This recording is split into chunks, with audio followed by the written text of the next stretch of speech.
el primer puntico, que es especialmente el himno de la República de Colombia.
Segundo, himno de la Universidad Libre.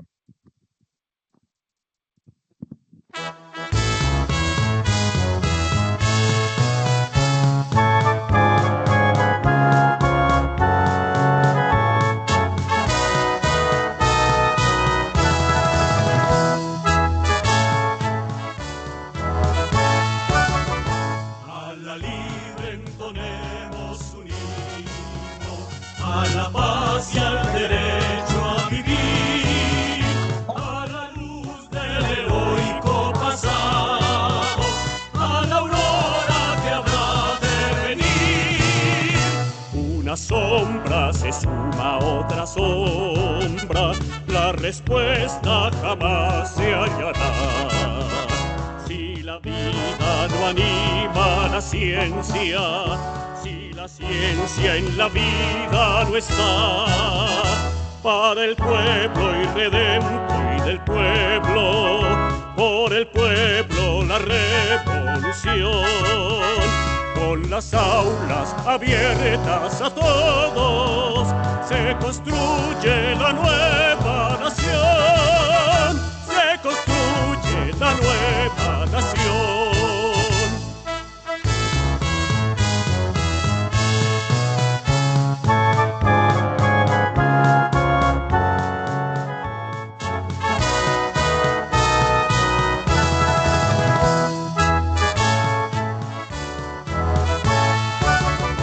A la libre entonemos un himno, a la paz y al derecho a vivir, a la luz del heroico pasado, a la aurora que habrá de venir. Una sombra se suma a otra sombra, la respuesta jamás se hallará. Si la vida no anima la ciencia, si la ciencia en la vida no está, para el pueblo irredento y del pueblo, por el pueblo la revolución, con las aulas abiertas a todos, se construye la nueva nación, se construye la nueva nación.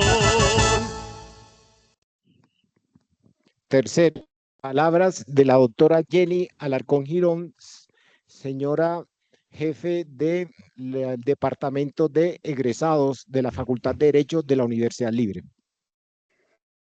Buenas noches a todos. Buenas noches, doctor David. De antemano, agradecerle por su apoyo al área de egresados de la Universidad Libre con esta conferencia magistral que nos va a brindar el día de hoy. Para mí es importante mencionar que el día de hoy nos están acompañando tanto graduados de la Universidad Libre, así como estudiantes también.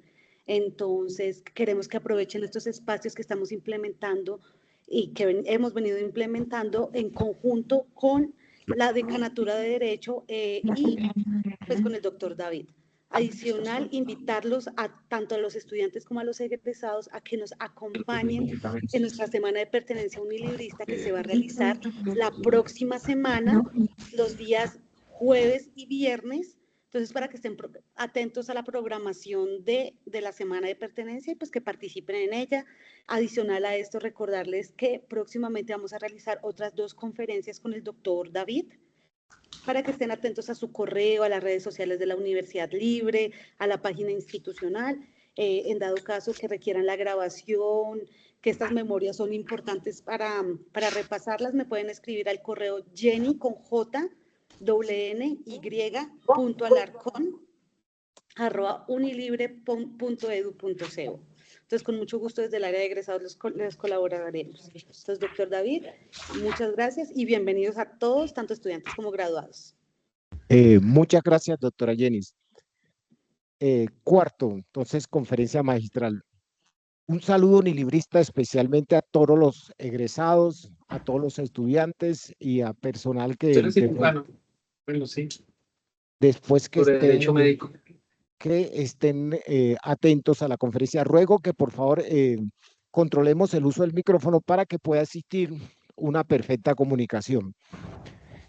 Comencemos esta disertación que la vamos a dividir en 5 puntos importantes, señalando que el eje central de la discusión es especialmente las reflexiones legales y filosóficas del derecho médico.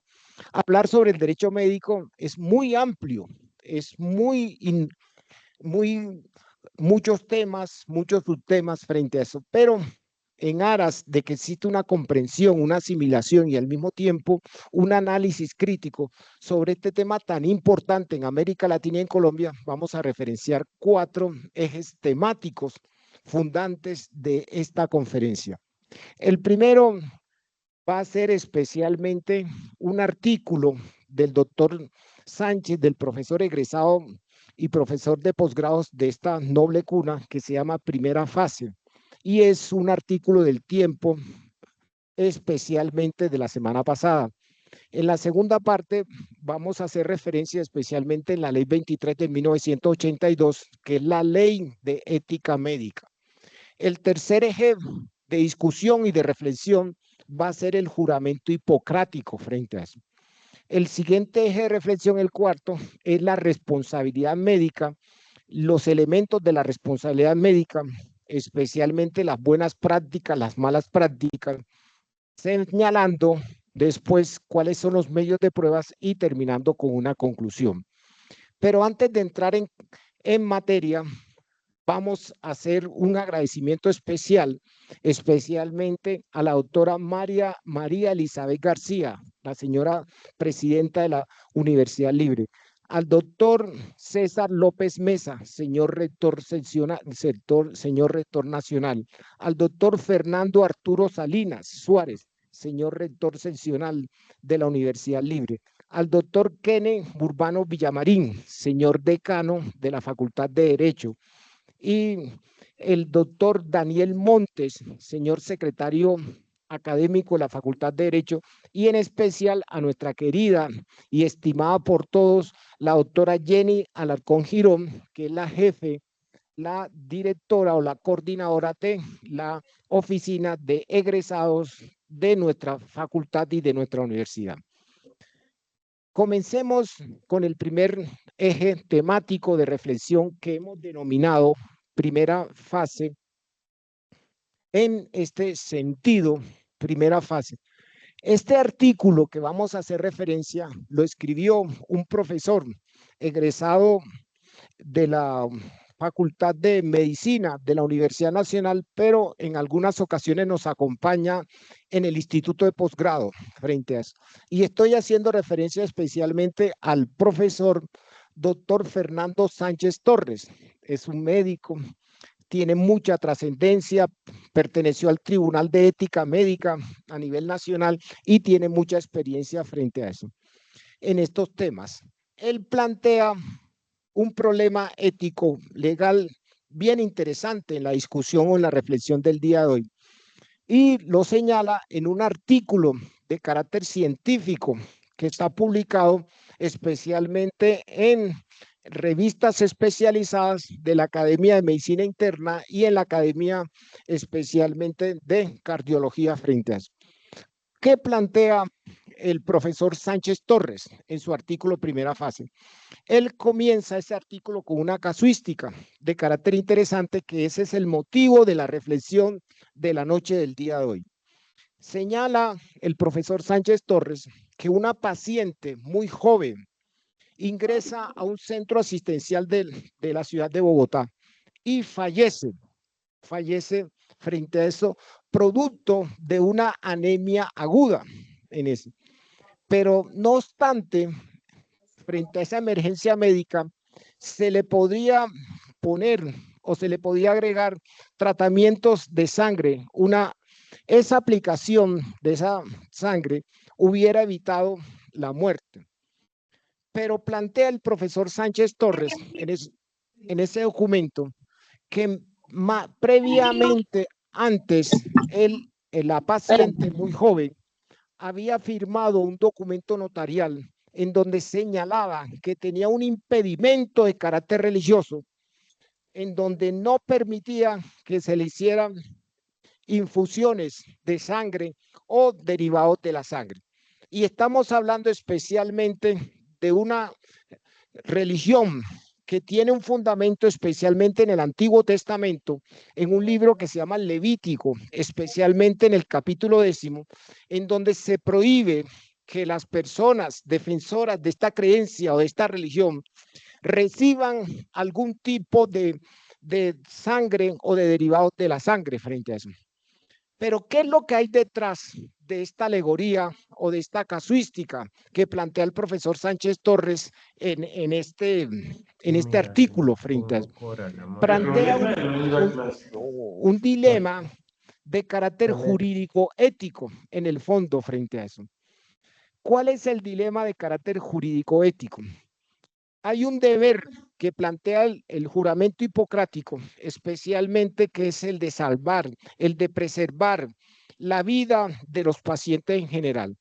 Pero al mismo tiempo que se marca dentro de los principios y los deberes del profesional médico, los pacientes tienen también deberes y derechos. Y hay un deber y un derecho que está enmarcado en los principios constitucionales y legales, que es el que tiene que informársele esos tratamientos y que al mismo tiempo puede tomar alguna determinación frente al tipo de tratamiento. Ese dilema se puede enfrentar a través de dos tipos de respuesta. Una respuesta desde el punto de vista filosófico, pero al mismo tiempo otra respuesta desde el punto de vista legal. Y poco a poco haremos la disertación de esta charla alrededor de esos dos componentes, tanto el componente filosófico del derecho médico como el componente de carácter legal, que está planteado especialmente en una que es muy amplio, el ordenamiento jurídico, pero vamos a hacer referencia especialmente a la Ley 23 del 1982 y en especialmente el artículo 7º y el artículo 13.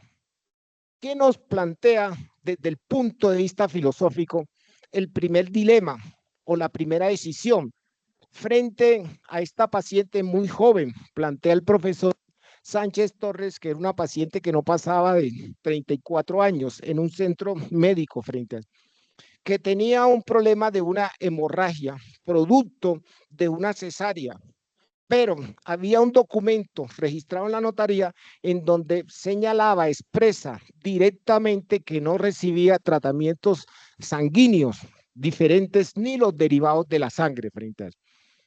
Recordemos especialmente en el siglo IV antes de Cristo que existía en la Grecia antigua una práctica médica en donde no habían regulaciones, en donde no habían reglas claras de ese ejercicio médico. Y hay un personaje porque se evidencia tanto en los textos de Platón como en los textos aristotélicos, un personaje denominado que se llamaba Hipócrates frente a eso. Hipócrates, tanto en el texto de Fedón como en el texto de la política en Aristóteles, se evidencia que se encargaba dentro de la estructura de los griegos, especialmente hacer ejercicios de reglamentación, especialmente de positivización de la práctica médica. Y de ahí, históricamente y filosóficamente, se referencia un juramento que tiene una tradición en Occidente que se conoce como el juramento de carácter hipocrático, que es una estructura tanto de tipo filosófico como de tipo legal, en donde se plantean los deberes, en donde se plantean las obligaciones de la práctica médica. Y desde esos inicios en la Grecia antigua se le planteaba que uno de esos deberes, dentro de la multitud de deberes y obligaciones que tiene el personal médico, el personal profesional médico, era preservar tanto en diagnóstico como en pronóstico la vida de los pacientes frente a eso. Voy a retomar, porque aquí hay un contenido de carácter teológico interesante, y voy a retomar especialmente el versículo 10 de la Biblia, para darle más un contexto de carácter filosófico a esta primera aproximación de respuesta, que es el campo de la filosofía frente a eso. ¿Qué sucede especialmente en el versículo 10? Estoy hablando del Antiguo Testamento, de un libro que se llama el Levítico, y plantea en el versículo 10, señalado, abre comillas, si algún hombre de la casa de Israel y de los forasteros habitantes, entre ellos, comiera sangre, yo fijaré sobre él tal mi rostro, airado, y lo exterminaré de la sociedad de un pueblo. Cierra comillas. Lo plantea el Levítico, versículo 10 del Antiguo Testamento. Ese es el eje teológico dentro de la religión que estamos haciendo referencia de la paciente frente a eso. Y ya ustedes lo conocen, estamos haciendo referencia a una religión que se conoce como los testigos de Jehová. Y aquí hay una evidencia de carácter probatoria, que es una declaración ante testamento, ante una notaría que no acepta tratamientos, ni medicamentos, ni adiciones de sangre para salvarle la vida frente a eso. Segunda aporte en esta discusión de carácter filosófico, que es la primera aproximación que estamos haciendo. ¿Qué sucede frente a la situación práctica? ¿Qué sucede frente al paciente que está ya en momentos decisivos frente al tratamiento médico si el profesional de la salud no toma una decisión en cuestiones de instante? Lo plantea el profesor Sánchez y lo define a través de una pregunta problemática que la estamos aproximando desde el punto de vista de la filosofía. ¿Cuál debía ser el deber primera fase del profesional de la medicina? Acoger la autonomía del paciente o el principio de autonomía del paciente, o obedecer su conciencia a través del juramento hipocrático frente a eso.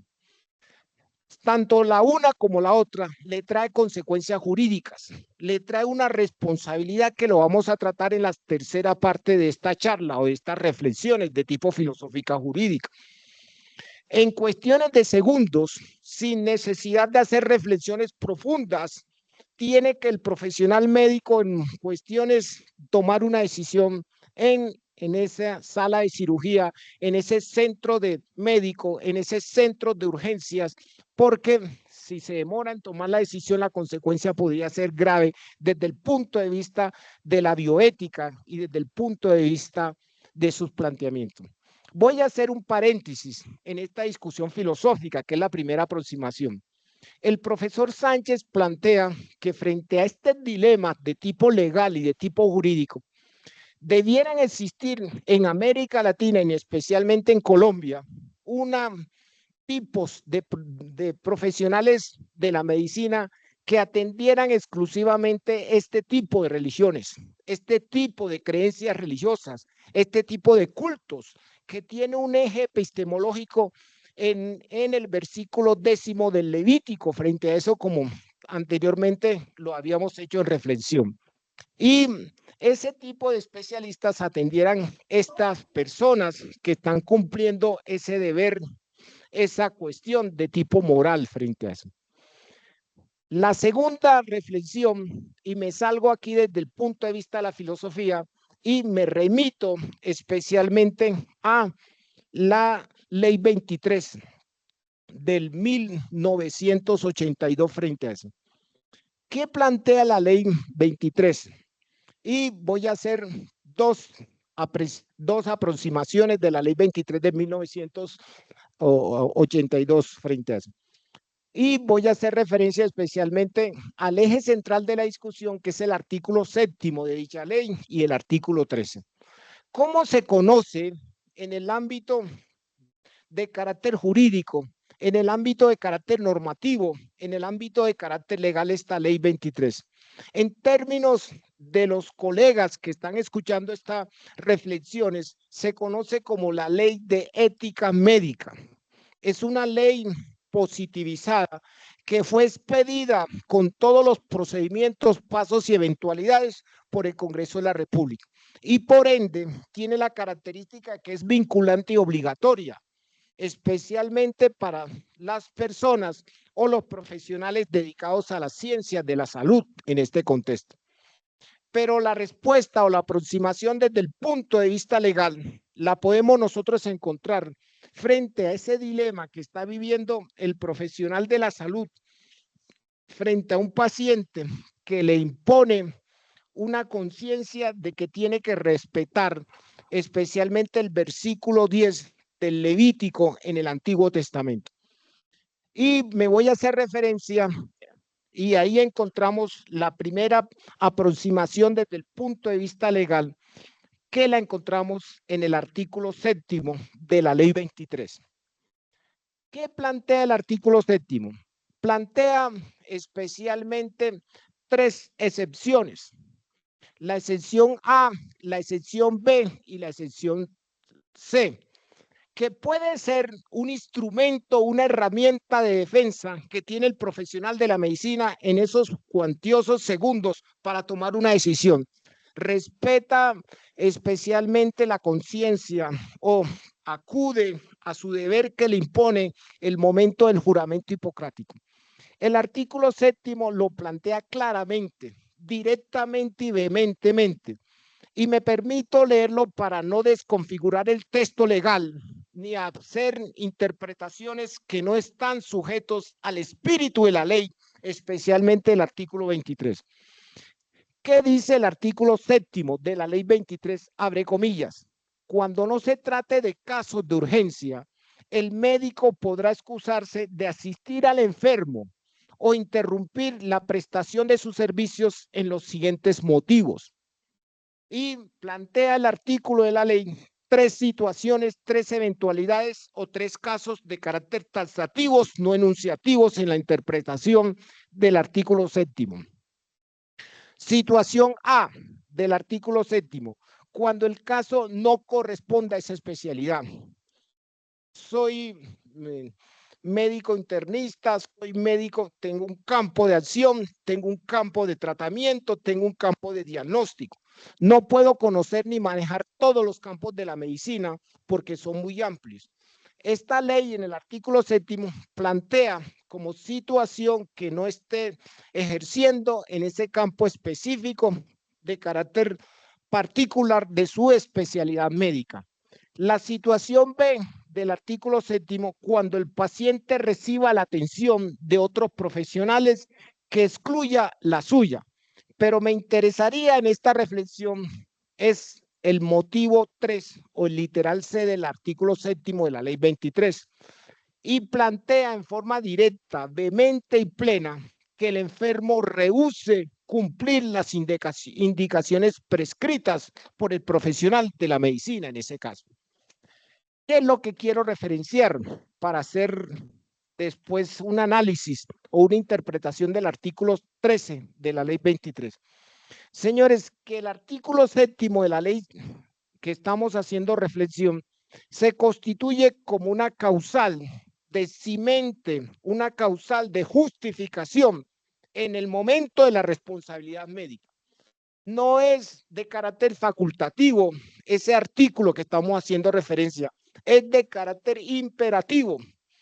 Se tiene que entender en carácter restrictivo, especialmente la situación A, la situación B y en especialmente la situación C, en estos contextos de carácter hermenéutico y de carácter interpretativo de la ley ética que estamos haciendo referencia, que es la ley 23. Para cerrar esta reflexión desde el punto de vista legal, voy a hacer referencia especialmente para complementar y afianzar la primera aproximación legal, el artículo 13, que ese artículo 13 de la ley 23 también es otra herramienta que tienen los profesionales médicos para darle algún tipo de respuesta a ese dilema que se presenta en las salas de cirugías, en las salas de diagnóstico, especialmente frente a este tipo de pacientes que tienen su eje en el Levítico, especialmente en el Antiguo Testamento. El artículo 13 de la ley 23 plantea, estructura y al mismo tiempo agrega que el médico usará los métodos y medicamentos a su disposición o alcance mientras suscita la esperanza de aliviar o curar la enfermedad. Esa es la primera parte del artículo 13. Sigue el legislador con un punto seguido. Dice, cuando existan diagnósticos de muerte cerebral, no es su obligación mantenerlo en funcionamiento de otros órganos o aparatos por medios artificiales. Pero me interesaría en la primera partecita del artículo 13, que complementa, que al mismo tiempo amplía el margen de interpretación del artículo 7, especialmente el literal C del artículo 7 de la ley 23. Pero defendamos o pongámosle un punto aparte a esta discusión o a este dilema jurídico-filosófico que viven continuamente los profesionales médicos en su ejercicio de su labor, especialmente en los diagnósticos y en los tratamientos médicos frente a las urgencias de tipo médico. Desde el punto de vista de la conciencia, desde el punto de vista de la filosofía, se puede atender lo que le diga la conciencia en ese momento dado. Pero desde el punto de vista de la ley, especialmente los pacientes tienen derechos y deberes. Y uno de esos deberes que le impone el ordenamiento jurídico, la ley jurídica, es que se le informe a través del consentimiento informado que vamos a tratar seguidamente, especialmente el tratamiento, sus consecuencias y en especialmente que él tiene el derecho de abstenerse a recibir algún tipo de tratamiento que según su convicción de carácter religiosa no le impide o no le plantea recibir ese tratamiento.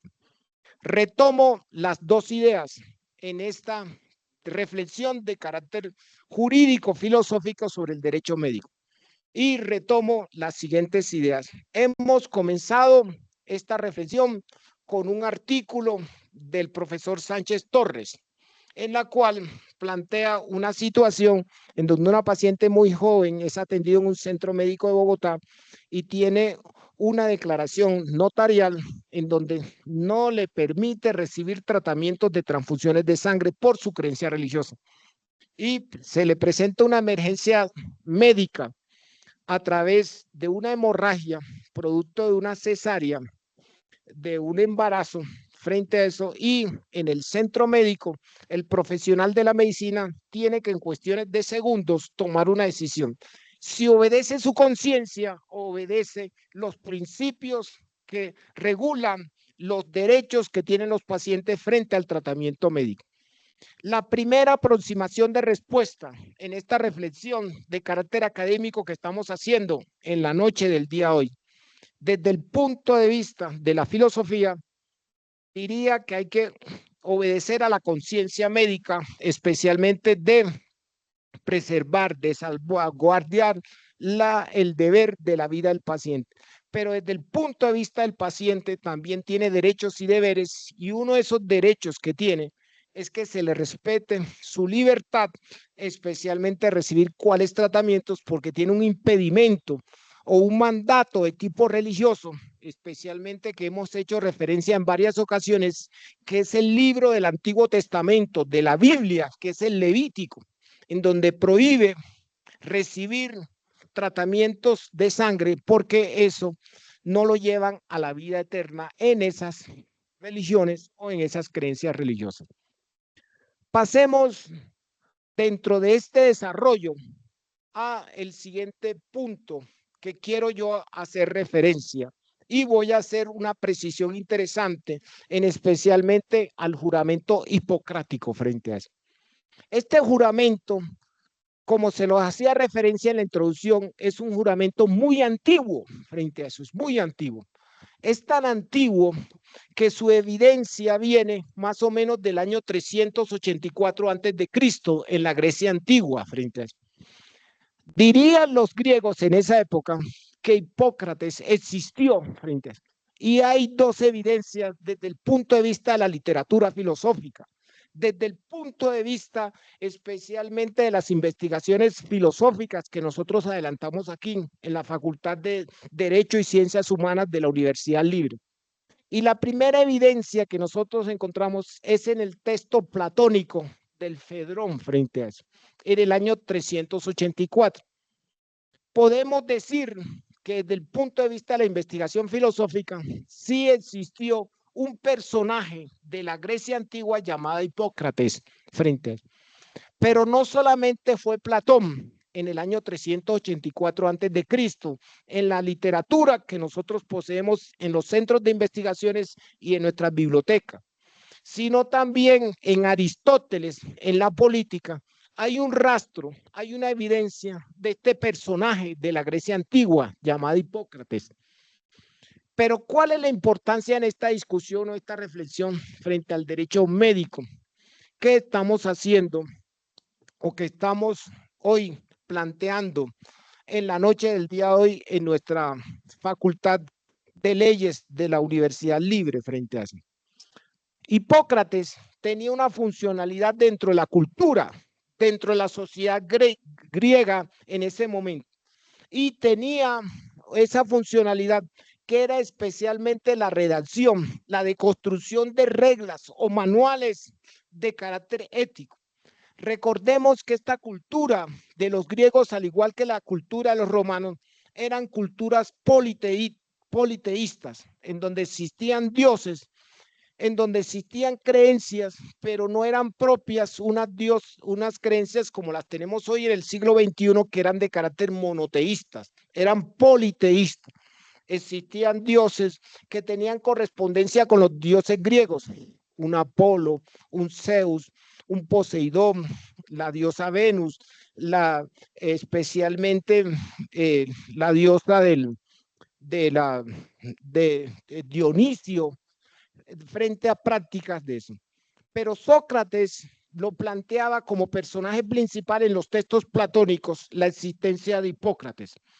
Hipócrates, además de encargar de redactar y de escribir las prácticas, especialmente que habitaban en Grecia, se tomó en serio la redacción de la construcción de un código, de un manual de reglas de carácter taxativas, enunciativas de la práctica médica. Y dentro de esas reglas, una de las principales, porque el juramento es un poquito más extenso, Una de esas obligaciones, deberes que se incluyen en esa redacción de ese texto es especialmente el uso y las ayudas del diagnóstico al personal médico, según sus capacidades, según su entender, según el daño y según las injusticias que producen las enfermedades que producen especialmente ese tipo de desmejoras desde el punto de vista médico frente a eso. Este juramento se ha universalizado en Occidente. Este juramento se ha convertido con el transcurso de los años, se ha convertido con el transcurso de los días, que en la gran mayoría de países en Occidente se opta especialmente en la práctica médica por este juramento de tipo hipocrático. Y es un eje fundamental de carácter interesante en la práctica médica, especialmente en los países de Occidente, no tanto en los países de Oriente frente a eso, sino en los países, y se ha universalizado en todos los países de América Latina, en el Caribe, especialmente en Centroamérica, en Sudamérica, en países de Europa. Este es un cumplimiento de reglas, de prácticas médicas, especialmente en favor de la parte del paciente o de los pacientes en esos distintos tratamientos o esos distintos prácticas que se hacen en favor del paciente. Pero seguidamente, señores, podemos nosotros ya entrarnos para pasar a la responsabilidad médica, como en el ejercicio de la práctica médica, que se entiende, para ya entrar en tema, como aquellas prácticas médicas. Y podemos decir que hay dos tipos de agrupaciones. Podemos decir que hay dos tipos de clasificaciones en este tema, que como se los decía al iniciar la charla, señores, es muy amplio hablar sobre responsabilidad médica o sobre el derecho médico.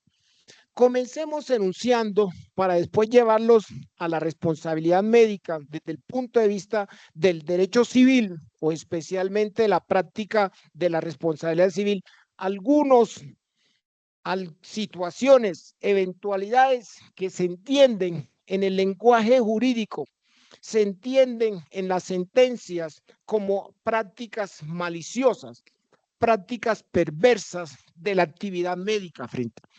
Y esto es importante especialmente porque posteriormente vamos a hacer algún tipo de reflexión, de análisis y de discusión para abrir a preguntas, cómo se origina la responsabilidad médica. Este es el punto de partida, especialmente. Este es, por decirlo así, como el inicio de esa responsabilidad o que inicia esa responsabilidad médica. Hay esta clasificación y frente a eso, nuevamente cito la referencia que es el autor que hemos tomado, que es el profesor Sánchez Torres, médico, cirujano, egresado de la Facultad de Medicina de la Universidad Nacional. Él diría que la práctica médica puede responder por acción u omisión. Puede responder también por un diagnóstico o un tratamiento errático frente a eso. No, que voy por una paciente joven de 23, 24 años, voy con un dolor abdominal y, señores, termino en una sala de cirugía en la cual le hacen una cirugía de extirpación del apéndice. Y el médico o el profesional de la medicina, frente a una paciente muy joven, no tuvo especialmente la prudencia de tomarle una prueba de embarazo. Y después que sale de la cirugía, se da cuenta que el problema no era el apéndice, sino que tenía un embarazo de 25 semanas. Son ejemplos que en algunos casos, por falta de prudencia o negligencia, como lo vamos a ver seguidamente, el artículo 63 del Código Civil, se pueden entender en algún tipo de responsabilidad o de culpa. Entonces, retomo, acciones o omisiones médicas, diagnósticos o tratamientos erráticos, como les planteaba de esa paciente muy joven frente a eso, realizadas con culpa que generan un daño al paciente, o a los pacientes, un daño que se materializa a través de un tipo de indemnización frente a eso. Retomo las 4 ideas que hemos hecho referencia en esta discusión jurídica filosófica.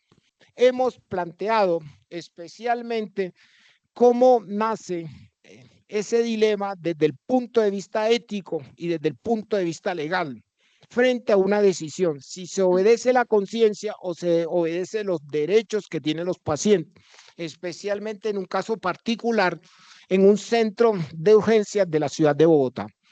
La segunda parte, hemos planteado la discusión, especialmente apoyándonos en doctrinantes muy conocidos en la academia, como es Platón y Aristóteles, para sustentar el juramento hipocrático. Eje central, reglamento de tipo universal para la práctica médica en Occidente frente a eso. Y tercero, hemos señalado, hemos referenciado el fundamento de tipo legal, que es la ley 23, que es la ley que se conoce como la ley de responsabilidad ética médica. Y hemos referenciado 2 artículos de los muchos que hemos señalado como tipo de aproximación a esa pregunta, que es el eje de esta reflexión, es cómo se toman esas decisiones y qué implicaciones tienen frente a la mala práctica médica. Ustedes tienen la razón frente a este auditorio que estamos haciendo referencia. De todas maneras, el profesional de la medicina responde. ¿Ante quién? Ante el Tribunal de Ética Médica. ¿Ante quién? Ante los jueces. ¿Ante quién? Ante el fiscal, que vamos a hacer referencia sobre la responsabilidad médica en civil y en materia penal.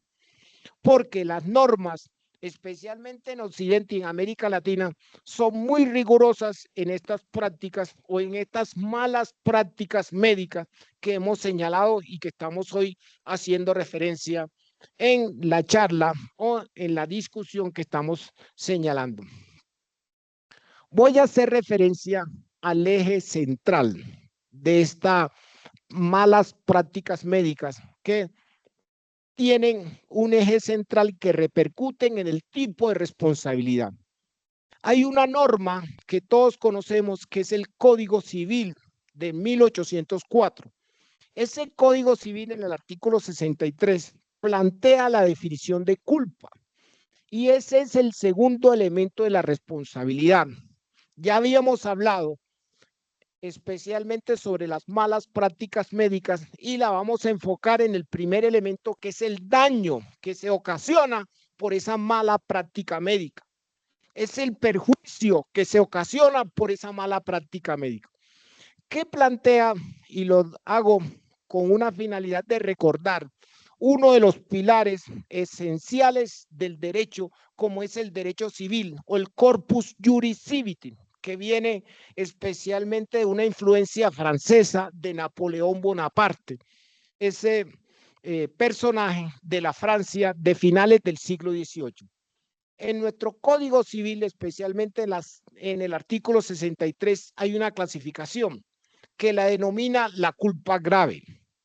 Esta primera clasificación podemos entenderla, que plantea nuestro Código Civil, señores, como una falta de prudencia, una falta de cuidado que debe tener cualquier buen hombre en la administración de su patrimonio,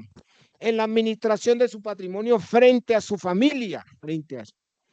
Pero hay una segunda clasificación que plantea nuestro artículo 63, que es la culpa leve, y esto repercute especialmente en la construcción de la demanda, en la construcción de los medios probatorios, si queremos llevar esta responsabilidad ante el juez, ante el tribunal o ante la corte para solicitar indemnización de perjuicios por el daño causado por esa mala práctica médica frente a eso. Esta culpa leve, a diferencia de la culpa grave, repercute especialmente en ese contenido que es la intencionalidad, especialmente frente a la construcción de eso. Y el tercer componente, que es la culpa levísima, es la falta o el esmero de diligencia que una persona debiera tener en la administración de sus negocios frente a él. Y esta, tanto la culpa grave, la culpa leve, la culpa levísima, en la estructura de la culpa del artículo 63, señores, tiene que estar amparados, sustentados con medios probatorios, con elementos probatorios en la construcción de la demanda. Retomo los tres ingredientes y lo que hago es reafirmar esta segunda parte de la reflexión, que ya es un componente no tanto filosófico, pero sí es un componente más de carácter legal o de tipo jurisprudencial, que lo han señalado en los distintos elementos. La culpa grave se equipara a lo que nosotros conocemos en el ámbito del derecho como el dolo, y se refiere a la falta de cuidado de una persona.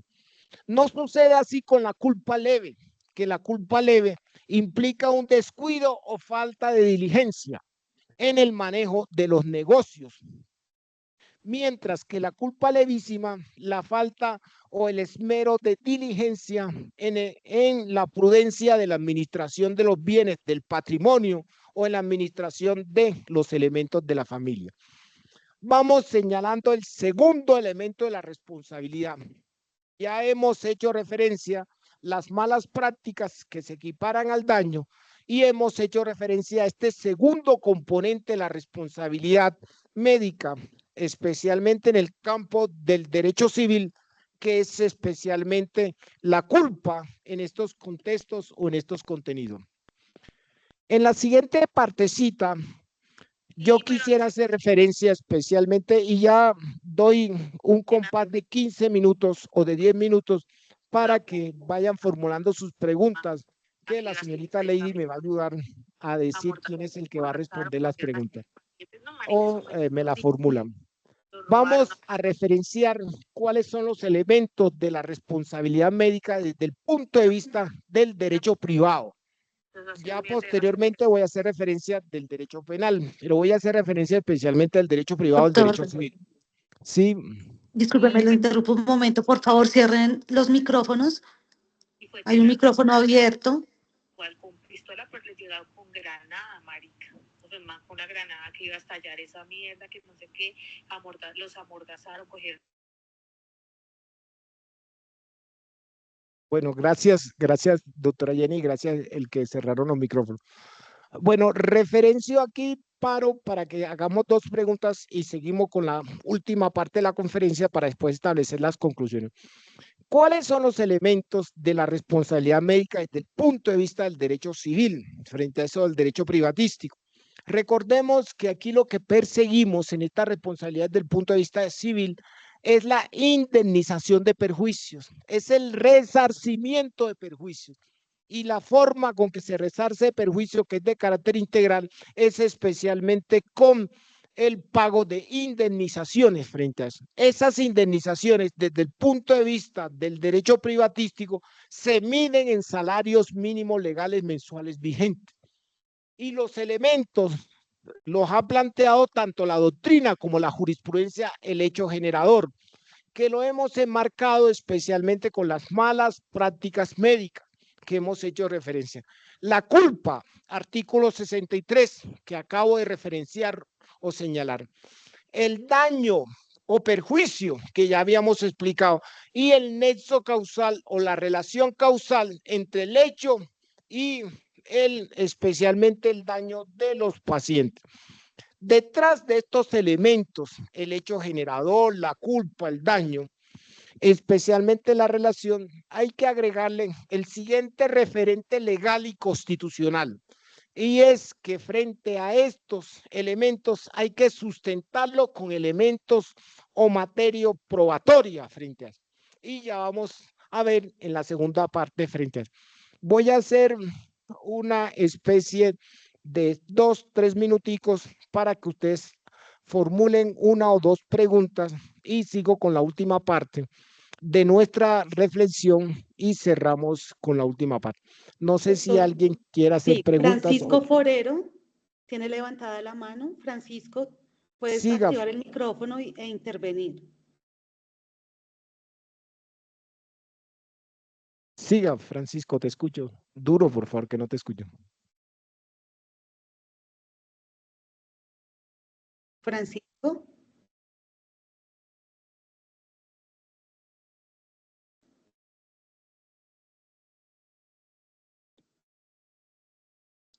Las personas que desean hacer alguna pregunta, por favor, levanten la mano y le damos la palabra. Que me están... Espérame.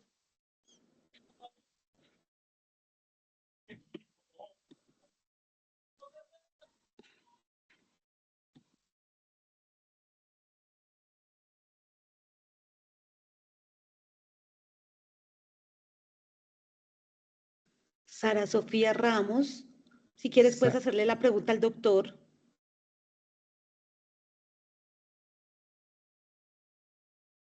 Sara, te escucho, Sara.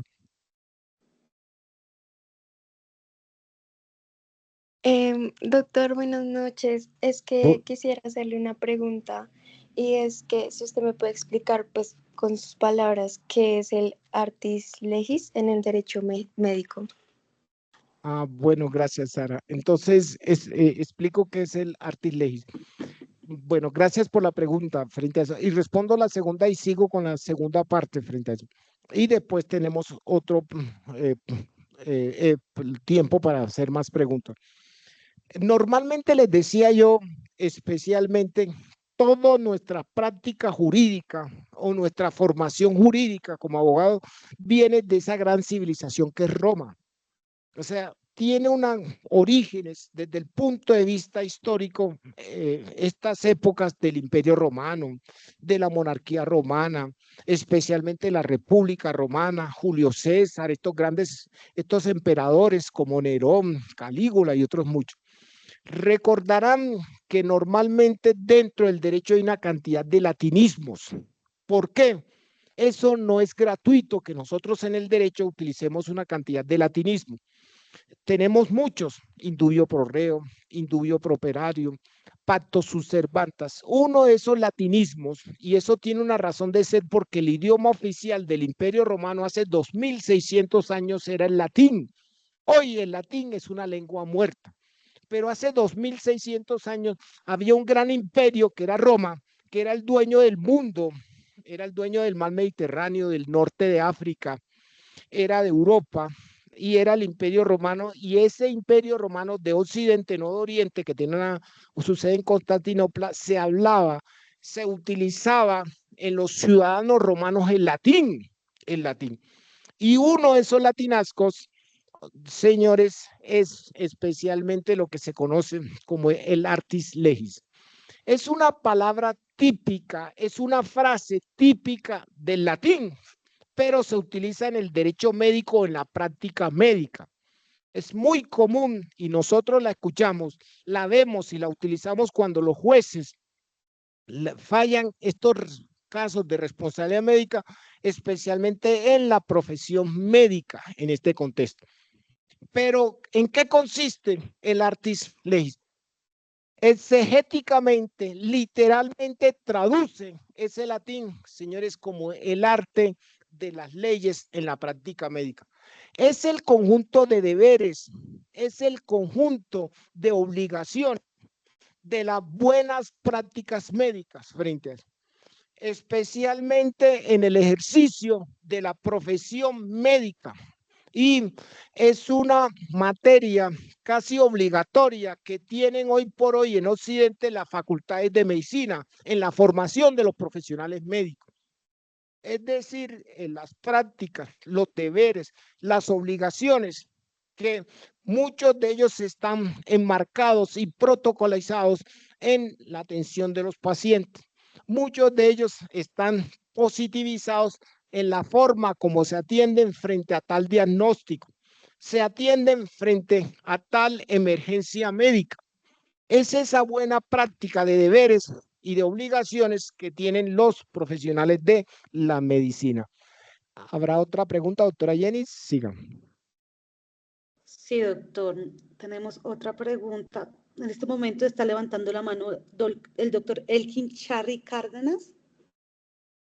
Siga, doctor, lo escucho. Doctor, muy buenas noches. Buenas noches, siga.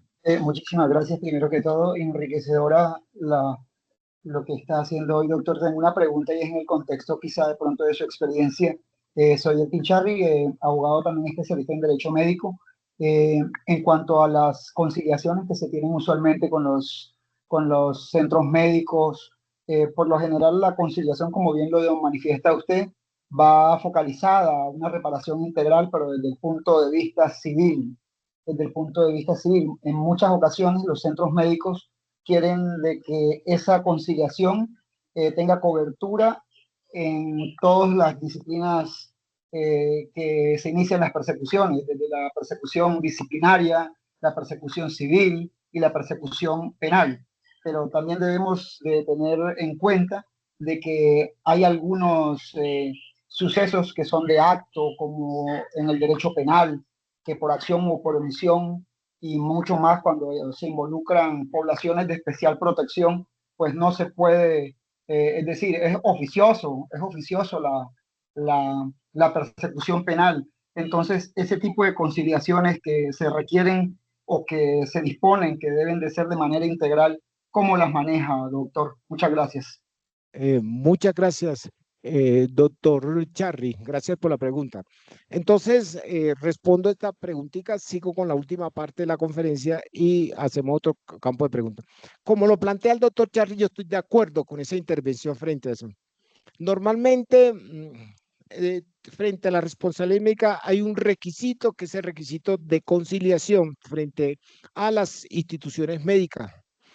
Pero yo quería hacer referencia, antes de entrar a ese tema de la conciliación, y ya lo tenía preparado en la diapositiva siguiente o en la siguiente parte de la discusión, y se llaman las pólizas médicas frente a eso. Pero de una vez abordo pólizas médicas y abordo de una vez la respuesta o la pregunta del doctor Charri.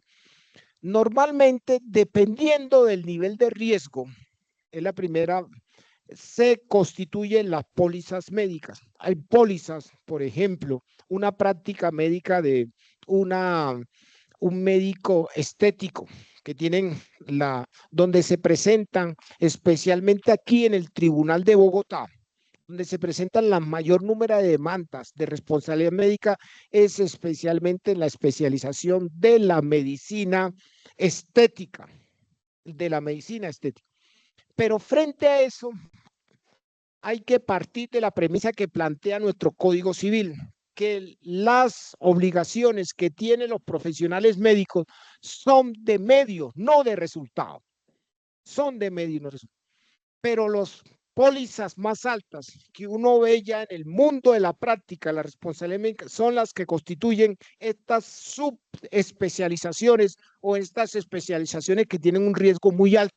Uno ve y no se asombra pólizas de 2.000 millones de pesos, pólizas de 1.500 millones de pesos, dependiendo de la especialidad médica. Si es un médico esteticista que hace cirugías en algunas partes del cuerpo, reconstrucciones de algunas partes del cuerpo frente a eso.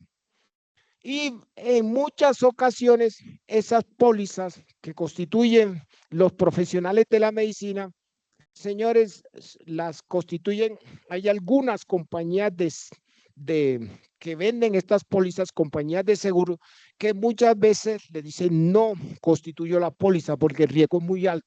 Y hay otras que sí constituyen. Frente a eso, la recomendación, especialmente los que defienden en este tipo de responsabilidad, hay que leer completamente ese contrato y discutirlo frente a ese tipo de responsabilidad y señalar qué tipo de cobertura tiene frente a eso. Tradicionalmente también hay algunas instituciones, centros médicos que constituyen pólizas como institución. Pero hoy vemos que hay una práctica generalizada en todos estos centros médicos, hospitales o instituciones médicas de que se ha vuelto obligatorio para el ejercicio de la profesión médica la constitución de pólizas. Y esa práctica me parece muy buena práctica en el ejercicio de esa responsabilidad médica y en el ejercicio de esa práctica médica, en la cual frente a un daño o un perjuicio entra mediante una figura que se llama el llamamiento en garantía o la denuncia del pleito, la compañía de seguros que vendió o que estableció esa póliza. Y ya habíamos dicho que hay pólizas que uno pareciera que 2.500 millones, 1.500 millones, pero eso depende especialmente de la subespecialidad médica.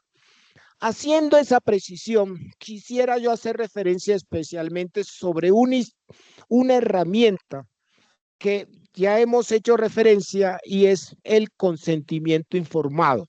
Ese consentimiento informado, que es un documento que muchas veces no se puede hacer firmar por el estado de vulnerabilidad del paciente de cualquier forma.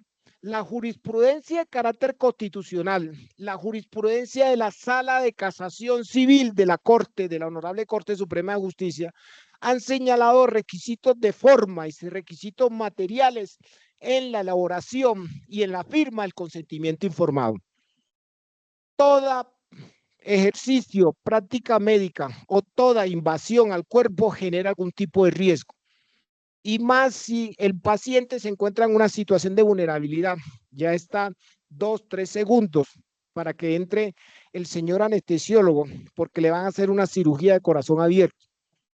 Frente a ese estado de vulnerabilidad, cualquier paciente firma lo humano y lo extrahumano.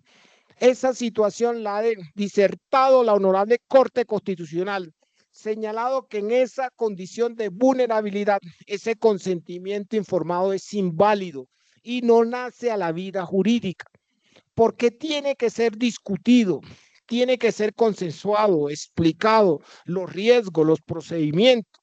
Hay que darle algún tiempo al paciente que lea ese consentimiento informado. Oiga, doctor, ¿qué dice aquí? ¿Qué me explica cuál es la responsabilidad? ¿Cuál es el riesgo? ¿A qué me voy a hacer acreedor? ¿Cuál es el tratamiento frente a eso?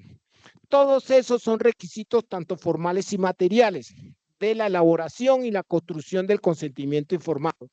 Tiene que ser discutido, tiene que ser comprendido, tiene que ser asimilado y tiene que ser firmado por el paciente frente a eso para que pueda tener una validez jurídica y puedan hacer al mundo jurídico ese consentimiento informado.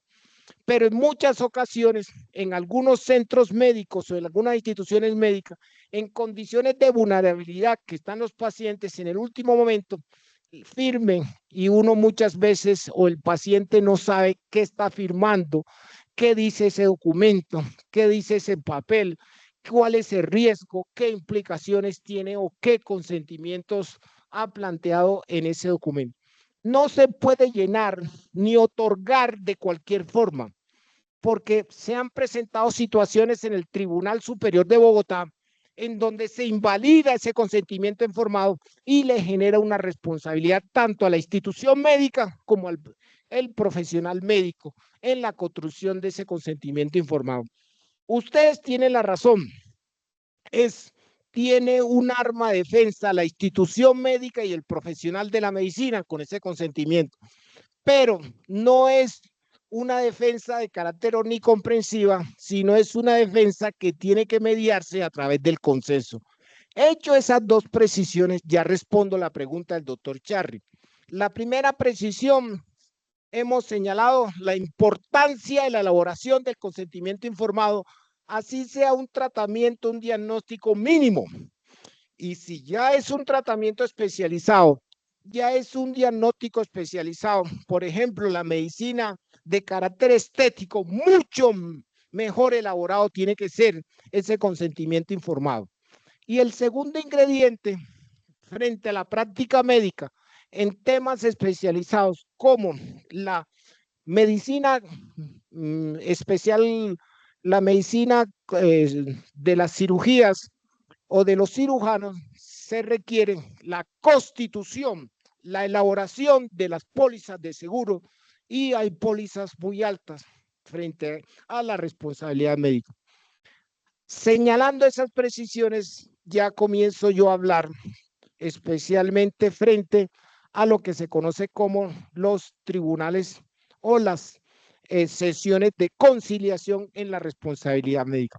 Normalmente estas instituciones llámense hospitales, centros de salud, corporaciones.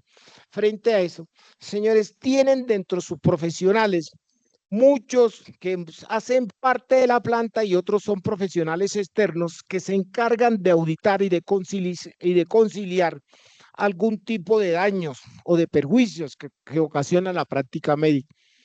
Pero ese requisito que parte principalmente de uno de los fundamentos de la Constitución, que es la conciliación o la amigable componedor, busca arreglar un pleito que muchas veces se arregla en el menor tiempo posible frente a eso.